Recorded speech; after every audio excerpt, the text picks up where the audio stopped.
ఒక యువకుణ్ణి రోడ్డు మీదకి లాగి బట్టలు ఉడదీసి దారుణంగా కొట్టి రక్తం వచ్చేలా చంపడమే కాకుండా అతన్ని చెట్టు కట్టి పెట్రోల్ పోసి తగలబెట్టారు. అదే మూక ఈరోజు ఏం చెప్తుందంటే, ఆడవాళ్ళు ఈ విధంగా మనలాగా వాళ్ళు కూడా ఒకప్పుడు భారతదేశంలో భాగమే. బంగ్లాదేశ్ అంటే అదేదో ప్రదేశం అనుకోవద్దండి. బంగ్లాదేశ్ అంటే మన రవీంద్రనాథ్ ఠాగూర్ పుట్టిన స్థలం బంగాల్, నేతాజీ సుభాష్ చంద్రబోస్ పుట్టిన స్థలం.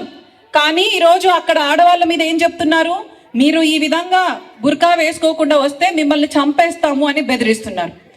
అంటే వాళ్ళ మతంలో ఏం చెప్తున్నారు, ఆడవాళ్లకు అస్సలు ఎటువంటి స్వేచ్ఛ ఉండకూడదు, వాళ్ళు ఈ విధంగా బట్టలు వేసుకోవాలి, వాళ్ళు బయటకి వెళ్ళకూడదు. కొన్ని దేశాల్లో అయితే మిడిల్ ఈస్ట్లో వాళ్ళకు వాళ్ళ ఆస్తుల మీద హక్కు ఉండదు. వాళ్ళు బయటకు వెళ్ళాలంటే మగవాళ్ళ సహాయంతో వెళ్ళాలి, వాళ్ళ సాక్ష్యం చెల్లదు. వాళ్ళ గ్రంథాల్లో ఆడవాళ్ళను కొట్టచ్చని రాస్తారు. ఇది నేను కంపారిజన్కి చెప్పాను, నేను ఎవరిని కించపరచట్లేదు, బుక్కుల్లో ఉన్నవే చెప్తున్నాను. కానీ కేవలం భారతదేశంలో మాత్రమే మనల్ని ఇక్కడ ఒక స్త్రీని దుర్గామాతతో, సరస్వతితో, లక్ష్మితో పోల్చారు. అంటే ఒక స్త్రీ అవసరం వస్తే కత్తి పట్టుకొని చంపడానికన్నా సిద్ధమవుతుంది. అదే స్త్రీ అందరికీ విద్యను ఆపాదించే ఒక సరస్వతీదేవిలాగా ఉంటుంది. అదే స్త్రీ మన ఇంట్లను కాపాడుకొని మన ఇంటిని సౌభాగ్యం కోసం మన కోసం కష్టపడే లక్ష్మీదేవిలా ఉంటుంది. ఈ 3 లక్షణాలు స్త్రీకి ఇచ్చిన ఏకైక మతం హిందూ మతం.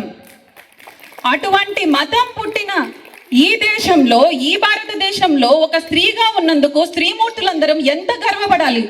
ఒక్కసారి ఊహించుకోండి మీరు. పాకిస్తాన్ అంటే అది ఏదో దేశం కాదు. ఇక్కడ ఎంతమందికి తెలుసు భగత్ సింగ్ గురించి? భగత్ సింగ్ గురించి అందరికి తెలుసు కదా. భగత్ సింగ్ ఎక్కడ పుట్టాడు?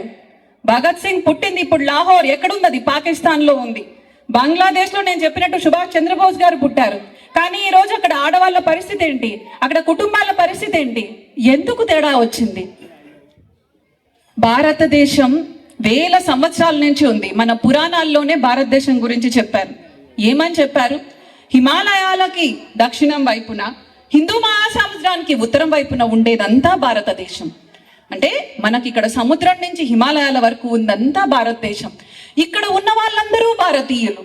హిందూయిజం అనేది ఒక మతం, లేకపోతే ఒక కులం, లేకపోతే ఈ విధంగా కట్టడి చేసేది కాదు. మనది ఒక సనాతన సంస్కృతి, కాలానికి తగినట్టు మారుతూ వచ్చిన సంస్కృతి. త్రేతాయుగంలో రాముడు ఉన్నాడు, తర్వాత ద్వాపర యుగంలో కృష్ణుడు వచ్చాడు, ఇది కలియుగం. ధర్మం 3 పాదాల మీద నడిచింది, ధర్మం 2 పాదాల మీద నడిచింది, ఇప్పుడు ధర్మం 1 పాదం మీద నడుస్తుంది.